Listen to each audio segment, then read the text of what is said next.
ओम नमः शिवाय, हर हर महादेव, जय शिव शंभू। आज हम सावन मास का महात्म्य अध्याय 7 का पाठ करेंगे। ईश्वर बोले, हे सनत कुमार, मैं समस्त पापों का नाश करने वाले बुद्ध गुरु का वर्णन करूंगा, जिसे श्रद्धा पूर्वक करके मनुष्य परम सिद्धि प्राप्त करता है। ब्रह्मा जी ने चंद्रमा को ब्राह्मणों के राजा के रूप में अभिषेक किया। किसी समय उसने रूप तथा यौवन से संपन्न तारा नामक गुरु पत्नी को देखा। उसकी रूप संपदा से मोहित होकर वह काम में विषुवत हो गया और उसने अपने घर में रख लिया। इस प्रकार बहुत दिन बीतने पर उसे बुद्ध नामक एक पुत्र हुआ, जो बुद्धिमान, सौंदर्यशील तथा सभी गुणों से लक्षणों से युक्त था। गुरु बृहस्पति को ज्ञात हुआ कि तारा चंद्रमा के घर में स्थित है। तब उन्होंने चंद्रमा से कहा कि मेरी पत्नी को वापस कर दो। अनेक तरह से समझाने पर भी जब चंद्रमा ने तारा को वापस नहीं किया, तब बृहस्पति ने देवताओं की सभा में जाकर देवराज इंद्र को यह वृतांत बताया और कहा, हे शुकर, आप देवताओं के राजा हैं, अपनी आज्ञा से आप उसे दिलाए, अन्यथा उस चंद्रमा के द्वारा किया गया पाप आपको ही निसंदेह लगेगा, क्योंकि शास्त्र निर्माण के अनुसार प्रजा के द्वारा किए गए पाप को राजा भोगता है। पुराणों में भी ऐसा कहा गया है कि दुर्बल का बल राजा होता है। हे गुरु का यह वचन सुनकर चंद्रमा ने कहा, मैं आपकी आज्ञा से तारा को दे दूंगा, किंतु उस पुत्र को नहीं दूंगा। शास्त्र के अनुसार विचार करके देवताओं ने उस बुद्ध को चंद्रमा को दे दिया। इसके बाद गुरु को उदास देखकर देवताओं ने उन दोनों को वर प्रदान किया, हे चंद्र, अब तुम घर जाओ और तुम्हारा भी पुत्र है और बृहस्पति का भी। तुम्हारा पुत्र ग्रहों में प्रतिष्ठित होगा। हे सुराचार्य, अब आप दूसरा शुभ वर ग्रहण कीजिए। जो बुद्धिमान आप दोनों बुद्ध गुरु का व्रत मिलकर करेगा, उसकी संपूर्ण सिद्धि होगी। ये सत्य है, इसमें कोई संदेह नहीं। शंकर जी के लिए अत्यंत प्रिय है। इस सावन मास के आने पर जो लोग बुधवार तथा बृहस्पतिवार का पूजन करेंगे, उन्हें सिद्धि प्राप्त होगी। व्रत में दही तथा भात का नैवेद्य, व्रत सिद्धि में मूल हेतु स्थान भेद से आप दोनों की मूर्ति लिखकर पूजन करने से भिन्न भिन्न फल प्राप्त होता है। यदि कोई हिडोले के ऊपर स्थान पर आप दोनों की मूर्ति लिखकर पूजन करे, तो वह स्वर गुण संपन्न तथा दीर्घायु पुत्र प्राप्त करेगा। यदि मनुष्य कोषागार में मूर्ति को लिखकर पूजन करता है, तो उसको कोष बढ़ते हैं, वे कभी क्षय को प्राप्त नहीं होते।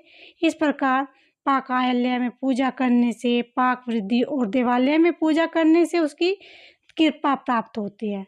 शय्यागार में लिखकर पूजन करने से स्त्री का वियोग कभी नहीं होता और धन्यागार में लिखकर पूजन करने से धन की वृद्धि होती है।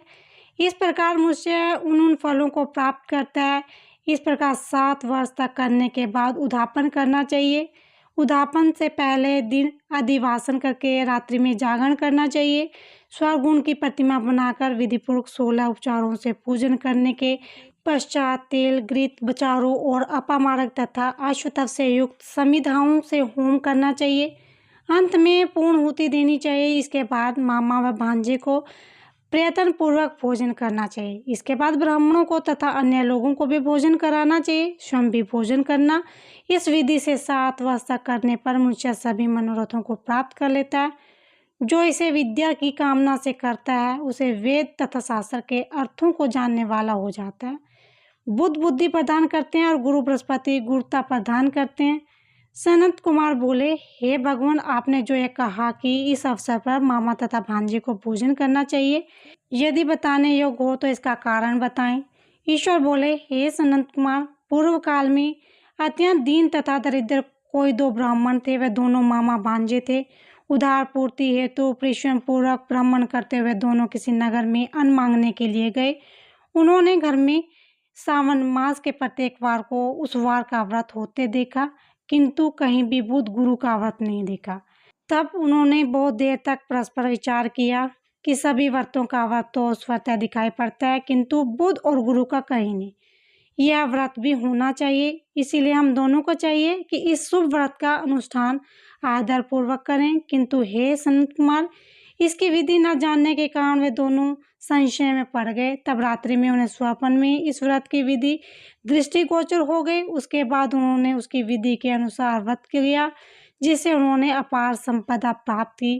प्रतिदिन उनकी संपत्ति बढ़ने लगी और सभी लोगों को ज्ञात भी हो गया। इस प्रकार 7 वर्ष तक करके वे पुत्र व पौत्र आदि से संपन्न हो गए। इसके बाद उनके ऊपर प्रसन्न होकर बुध व गुरु प्रकट हुए। उन्होंने उन दोनों को यह व्रत दिया, आप दोनों ने हम दोनों को निमित्त किया है, इस व्रत को प्रतिव्रत किया है। आज से कोई भी शुभ व्रत को करे, उस व्रत की समाप्ति पर मामा तथा भांजी को प्रयत्न पूर्वक भोजन करना चाहिए। इस व्रत के प्रभाव से उसे सभी मनोकामनाओं की परम सिद्धि हो जाती है और अंत में चंद्र सूर्य प्रयत्न उसका हमारे लोक में वास होता है। इस प्रकार श्री स्कंद पुराण के अंतर्गत ईश्वर सनत कुमार संवाद में श्रावण मास का महात्म्य बुध गुरु व्रत कथन नामक 7वां अध्याय पूर्ण हुआ। बोलो शिव शंभु भगवान की जय।